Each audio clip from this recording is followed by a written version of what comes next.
Assalamualaikum warahmatullahi wabarakatuh. Perkenalkan, nama saya Lukmawati, peserta SC-PKDP Angkatan 9 tahun 2024. Saya akan menjelaskan materi pembelajaran mengenai definisi psikologi perkembangan dan prinsip dasar perkembangan. Sebelum memahami apa itu psikologi perkembangan, saya akan menjelaskan dahulu mengenai apa itu psikologi. Psikologi berasal dari bahasa Yunani, yaitu psyche yang berarti jiwa dan logos yang berarti ilmu. Jadi kalau digabung artinya ilmu tentang jiwa. Sejak tahun 1879, UN mendirikan laboratorium untuk eksperimen dalam psikologi yang menjadikan objek materialnya adalah gejala-gejala tingkah laku manusia, baik yang dapat diamati maupun tak dapat diamati. Nah, dengan berdirinya laboratorium psikologi oleh UN tersebut, maka ini menjadi salah satu tonggak lahirnya psikologi sebagai disiplin ilmu yang berdiri sendiri, artinya psikologi lepas dari filsafat. Oleh sebab itu, psikologi mengalami redefinisi bukan lagi ilmu tentang jiwa, melainkan ilmu yang mempelajari tentang perilaku dan proses mental. Perilaku dapat diamati, proses mental tak dapat diamati. Selanjutnya saya akan menjelaskan mengenai apa itu perkembangan atau development. Menurut teori pendapat Chaplin tahun 2009, perkembangan diartikan sebagai perubahan yang berkesinambungan dan progresif dalam organisme dari lahir sampai mati. Ada juga mengartikan bahwa pertumbuhan, yang ketiga mengartikan perubahan dalam bentuk dalam integrasi dari bagian-bagian jasmania ke dalam bagian-bagian fungsional, yang keempat kedewasaan atau kematangan dari tingkah laku yang tak dipelajari. Santrok mendefinisikan perkembangan tidak terbatas pada pengertian pertumbuhan yang semakin membesar, melainkan di dalamnya juga terkandung serangkaian perubahan yang berlangsung secara terus-menerus dan bersifat tetap dari fungsi-fungsi jasmania dan rohania yang dimiliki individu menuju ke tahap kematangan melalui pertumbuhan dan belajar. Oleh sebab itu, para ahli memilih istilah psikologi perkembangan sebagai ilmu terapan dalam psikologi. Kenapa tidak menggunakan istilah psikologi pertumbuhan atau psikologi kematangan? Karena istilah pertumbuhan dan istilah perkembangan itu sudah include dengan istilah perkembangan itu sendiri, sehingga misi perkembangan itu lebih luas konteksnya dibanding dengan istilah pertumbuhan saja atau kematangan saja. Mari kita pahami dulu istilah dari pertumbuhan atau growth. Chaplin mendefinisikan satu pertambahan atau kenaikan dalam ukuran dari bagian-bagian tubuh atau organisme sebagai keseluruhan. Sinolungan menunjuk perubahan kuantitatif yang dapat dihitung, diukur seperti panjang atau berat badan. Jadi, pertumbuhan dalam konteks perkembangan merujuk pada perubahan-perubahan yang bersifat kuantitatif, yaitu peningkatan dalam ukuran dan struktur, pertumbuhan badan, kaki, kepala, jantung, dan lain-lain. Nah, demikian dapat kita simpulkan bahwa pertumbuhan itu hanya sebatas pada fisik saja, sehingga kita bisa tahu nih dari waktu ke waktu pertumbuhan itu apakah semakin membesar ataukah nanti mengalami hambatan tertentu. Selanjutnya, pengertian mengenai kematangan saya ambil juga dari pendapat Chaplin yang mengatakan bahwa maturation sebagai perkembangan yaitu proses mencapai kemasakan atau usia masak. Davidoff menunjuk pada munculnya pola perilaku tertentu yang tergantung pada pertumbuhan jasmani dan kesiapan susunan saraf. Nah, kematangan itu juga diartikan sebagai suatu potensi yang dibawa individu sejak lahir, timbul dan bersatu dengan pembawaannya serta turut mengatur pada perkembangan tingkah laku individu mencakup aspek fisik dan juga aspek psikis. Selain fisik juga sangat menekankan aspek susunan saraf, yang mana itu akan menentukan pada tahapan usia berapa seseorang itu mencapai usia kemasakan, baik itu masak secara fisik maupun masak atau matang secara psikis. Sebagai contoh, kalau kita ingin melihat apakah anak kecil atau prasekolah itu memiliki kemasakan motorik halus, kita akan perhatikan bagaimana dalam usia 3 tahun anak tersebut memegang pena. Coba kalian praktekkan atau demonstrasikan bagaimana anak kecil itu memegang pena. Saya kasih waktu 2 detik ya. Oke, nah begini kan rata-rata memegangnya. Ini menunjukkan bahwa motorik halusnya ini belum matang atau belum siap. Artinya kalau kondisinya seperti ini menunjukkan bahwa tidak perlu ada stimulasi lebih untuk memaksa anak tersebut memegang dengan cara yang benar. Tetapi stimulasi saja sesuai dengan kemampuannya saat itu.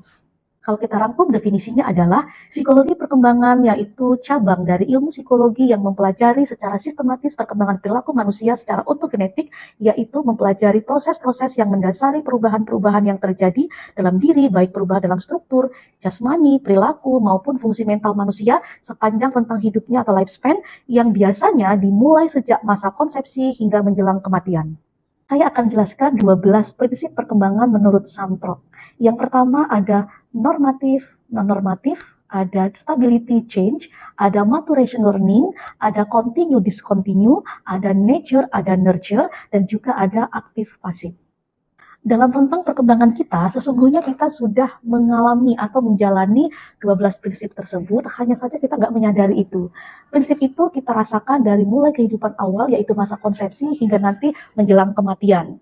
Nah, saya contohkan yang pertama adalah prinsip normatif ada non-normatif. Prinsip ini bicara soal umumnya atau normalnya atau kebiasaannya. Seseorang itu mengalami tahapan perkembangan itu usia berapa, atau pada waktu yang seharusnya. Sebaliknya, kalau di waktu yang seharusnya kita tidak mengalami tahapan itu, berarti kita mengalami prinsip non-normatif. Jadi bisa kita rasakan bahwa 12 prinsip ini bisa sendiri-sendiri, bisa juga bersamaan. Bisa juga satu perilaku itu bisa menjelaskan 3 atau 4 prinsip sekaligus. Bahkan juga bisa juga menjelaskan langsung 6 atau bahkan 12 prinsip sekaligus. Artinya kita tidak bisa terlepas dari 12 prinsip yang dikemukakan oleh Santrop tadi. Nanti saya juga akan jelaskan bahwa prinsip yang dikemukakan Santrop ini juga secara Islam atau secara perspektif Islam gitu ya. Nanti ada penjelasannya yang ternyata Islam luar biasa menjelaskan mengenai hal tersebut. Saya contohkan lagi misalnya, rata-rata pada usia berapa seorang wanita itu mengalami menstruasi untuk pertama kali. Umumnya tentu usia lebih awal itu 11 tahun atau lebih lambat itu 15 tahun. Itu berarti kita menganut prinsip normatif. Tetapi jika ada anak perempuan baru berusia 9 tahun tapi sudah menstruasi, ini menunjukkan peristiwa non-normatif. Berarti anak tersebut mengalami kondisi atau mengalami prinsip perkembangan non-normatif. Pertanyaannya, apakah selalu buruk kondisi yang non-normatif? Akan dijawab di kolom komentar. Selanjutnya saya akan mencontohkan continue dan discontinue. Fakta bahwa kita menerapkan prinsip continue discontinue adalah kita mengalami serangkaian tahapan-tahapan dalam fase kehidupan kita. Continue artinya terus-menerus. Contoh misalnya, kalau kita sudah mampu, kalau seorang bayi sudah mampu merangkak, maka dia akan berproses duduk, lalu akan berdiri, lalu akan berjalan, dan seterusnya. Itu menunjukkan ada tahapan continue. Nah, inilah yang kita rasakan baik secara fisik maupun secara psikologis. Kita akan terus mengalami prinsip continue dalam rentang kehidupan kita. Sebaliknya, ada beberapa tahapan kita yang sebenarnya juga mengalami kondisi discontinue. Contohnya apa? Perkembangan fisik. Itu beberapa akan mengalami stop di fase tertentu. Misalnya, pertumbuhan gigi. Itu akan berhenti pada waktunya. Karena gigi begitu sudah mencapai tahapan tertentu, tidak akan bisa muncul tumbuh gigi yang baru lagi. Itulah kenapa pertumbuhan itu selalu ada batasnya, sedangkan perkembangan itu long lasting sampai menjelang kematian. Karena prinsipnya adalah ada beberapa yang memang bersifat continue terus-menerus, juga ada yang bersifat discontinue. Selanjutnya, saya akan menjelaskan mengenai stability and change. Nah, bagaimana prinsip ini bekerja dalam perkembangan kita? Contohnya adalah, apakah kita yang hari ini menjadi pribadi pemalu itu hasil dari perkembangan sebelumnya atau sesuatu yang baru? Itu adalah hasil dari yang sebelumnya, berarti kita menganut prinsip stabil. Tetapi kalau itu adalah hal yang baru, berarti kita change. Nah, change itu sendiri tidak hanya pada kepribadian, tapi pada semua aspek perkembangan kita, apalagi fisik. Kalau kita menganut prinsip continue, pasti kita secara otomatis juga mengalami change atau perubahan.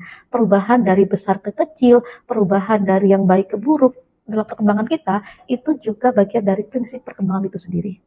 Untuk prinsip nature dan nurture serta maturation and learning, ini akan saya contohkan dalam satu contoh. Saya contohkan adalah kemampuan berjalan bayi misalnya. Alaminya atau naturalnya adalah dan juga normatifnya gitu ya, usia kemampuan bayi berjalan itu paling cepat 9 bulan dan paling lambat itu 18 bulan, maksimal 24 bulan. Nah, itu adalah situasi yang alamiah atau nature-nya. Tetapi jika seorang bayi itu mengalami prinsip non-normatif tadi, berarti dia juga mengalami prinsip nurture, atau pasti ada beberapa hambatan atau gangguan dalam dirinya. Saya akan mencontohkan prinsip maturation and learning. Nah, umumnya tadi kita bilang bahwa seorang anak kecil itu mampu memegang pena dengan matang itu usia 4 tahun ke atas. Nah, kalau usia 3 tahun dia belum mampu memegang pena dengan benar, itu menunjukkan bahwa dia belum mature, dia belum matang. Nah, kalau belum matang begini tidak perlu ada proses learning, tidak perlu diajari secara berlebihan, tapi cukup dilatih bagaimana dia memanfaatkan kemampuan yang sudah ada. Jadi kita nggak perlu memberikan stigma yang negatif, tidak perlu, karena memang secara prinsip perkembangan dia belum mencapai itu. Aktif dan pasif, ini juga satu prinsip perkembangan yang menurut saya sangat penting kita perhatikan. Apakah tumbuh kembang kita ini berangkat dari sesuatu yang pasif atau sesuatu yang aktif? Contohnya adalah apakah kita saat ini adalah pribadi yang aktif atau pribadi yang pasif. Tentu itu menunjukkan bahwa kita menganut salah satu atau bahkan keduanya dari prinsip tersebut. 12 prinsip yang dikemukakan oleh Santrok tadi ada normatif, non-normatif, ada stability change, ada continue, discontinue, ada maturation learning, ada aktif pasif, dan juga ada nature and nurture. Selanjutnya, saya akan menjelaskan mengenai stability and change. Nah, bagaimana prinsip ini bekerja dalam perkembangan kita? Contohnya adalah, apakah kita yang hari ini menjadi pribadi pemalu itu hasil dari perkembangan sebelumnya atau sesuatu yang baru? Kalau itu adalah hasil dari yang sebelumnya, berarti kita menganut prinsip stabil. Tetapi kalau itu adalah hal yang baru, berarti kita change. Nah, change itu sendiri tidak hanya pada kepribadian, tapi pada semua aspek perkembangan kita, apalagi fisik. Kalau kita menganut prinsip continue, pasti kita secara otomatis juga mengalami change atau perubahan. Perubahan dari besar ke kecil, perubahan dari yang baik ke buruk dalam perkembangan kita, itu juga bagian dari prinsip perkembangan itu sendiri. Nature dan nurture serta maturation and learning ini akan saya contohkan dalam satu contoh.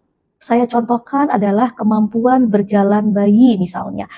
Alaminya atau naturalnya adalah dan juga normatifnya gitu ya. Usia kemampuan bayi berjalan itu paling cepat 9 bulan dan paling lambat itu 18 bulan, maksimal 24 bulan. Nah, itu adalah situasi yang alamiah atau nature-nya. Tetapi jika seorang bayi itu mengalami prinsip non-normatif tadi, berarti dia juga mengalami prinsip nurture atau pasti ada beberapa hambatan atau gangguan dalam dirinya. Saya akan mencontohkan prinsip maturation and learning. Nah, umumnya tadi kita bilang bahwa seorang anak kecil itu mampu memegang pena dengan matang itu usia 4 tahun ke atas. Nah, kalau usia 3 tahun dia belum mampu memegang pena dengan benar, itu menunjukkan bahwa dia belum mature, dia belum matang. Nah, kalau belum matang begini tidak perlu ada proses learning, tidak perlu diajari secara berlebihan, tapi cukup dilatih bagaimana dia memanfaatkan kemampuan yang sudah ada. Jadi kita nggak perlu memberikan stigma yang negatif, tidak perlu, karena memang secara prinsip perkembangan dia belum mencapai itu. Aktif dan pasif, ini juga satu prinsip perkembangan yang menurut saya sangat penting kita perhatikan. Apakah tumbuh kembang kita ini berangkat dari sesuatu yang pasif atau sesuatu yang aktif? Contohnya adalah apakah kita saat ini adalah pribadi yang aktif atau pribadi yang pasif. Tentu itu menunjukkan bahwa kita menganut salah satu atau bahkan keduanya dari prinsip tersebut. 12 prinsip yang dikemukakan oleh Santrok tadi ada normatif, non-normatif, ada stability change, ada continue, discontinue, ada maturation learning, ada aktif pasif, dan juga ada nature and nurture. Prinsip dasar psikologi perkembangan dari perspektif Islam ini dikemukakan oleh Hisehu dalam Purwakania Hasan tahun 2015, membagi menjadi 5 prinsip saja. Yang pertama, kehidupan manusia yaitu pertumbuhan dan perkembangan merupakan proses yang bertahap dan berangsur-angsur. Kemudian ada pertumbuhan dan perkembangan manusia memiliki pola tertentu. Perkembangan manusia adalah proses kumulatif dan simultan. Pertumbuhan dan perkembangan manusia melampaui keberadaan fenomena dunia. Pertumbuhan dan perkembangan manusia melewati periode kritis dan sensitif tertentu. Untuk prinsip yang pertama, kehidupan manusia yaitu pertumbuhan dan perkembangan merupakan proses yang bertahap dan berangsur-angsur. Kita perhatikan dalam surat Al-Furqan ayat 2, Bismillahirrahmanirrahim. Alladzi lahu mulku samawati wal ardi wa lam yattahid waladan wa lam yakul lahu syarikun fil mulki wa khalaqa kulla syai'in faqaddaru taqdira. Yang artinya, yang memiliki kerajaan langit dan bumi, tidak mempunyai anak, tidak ada sekutu baginya dalam kekuasaannya, dan dia menciptakan segala sesuatu, lalu menetapkan ukuran-ukurannya dengan tepat. Selanjutnya dalam surat Nuh ayat 14, Allah berfirman, Bismillahirrahmanirrahim, wa qad khalaqakum atwara, dan sungguh dia telah menciptakan kamu dalam beberapa fase kejadian. Selanjutnya, dalam fase pertumbuhan dan perkembangan manusia memiliki pola tertentu, dapat dijelaskan dalam surat Ar-Rum ayat 54 yang berbunyi, Bismillahirrahmanirrahim. Allahul ladzi khalaqakum min dha'fin summa ja'ala min ba'di dha'fin quwwatan summa ja'ala min ba'di quwwatin dha'fan wa shaybatan yakhluqu man yasha' wa huwal alimul qadir. Yang artinya, Allah lah yang menciptakan kamu dari keadaan lemah. Kemudian dia menjadikan kamu setelah keadaan lemah itu menjadi kuat. Kemudian dia menjadikan kamu setelah kuat itu lemah kembali dan berubat. Dia menciptakan apa yang dia kehendaki dan dia maha mengetahui dan maha kuasa. Selanjutnya, perkembangan manusia adalah proses kumulatif dan simultan. Kumulatif artinya setiap perkembangan baru yang dicapai atau dialami individu merupakan penambahan dari sebelumnya, dan simultan artinya aspek-aspek perkembangan yang tak dapat dipisahkan satu dengan yang lainnya.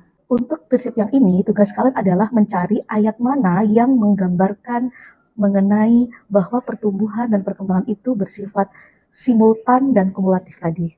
Prinsip yang keempat adalah pertumbuhan dan perkembangan manusia melampaui fenomena keberadaan di dunia, yang termaktub dalam surat Al-Mu'minun ayat 12 hingga ayat 16. Tugas kalian adalah mencatat dan mengumpulkan ayat tersebut tugas minggu depan ya.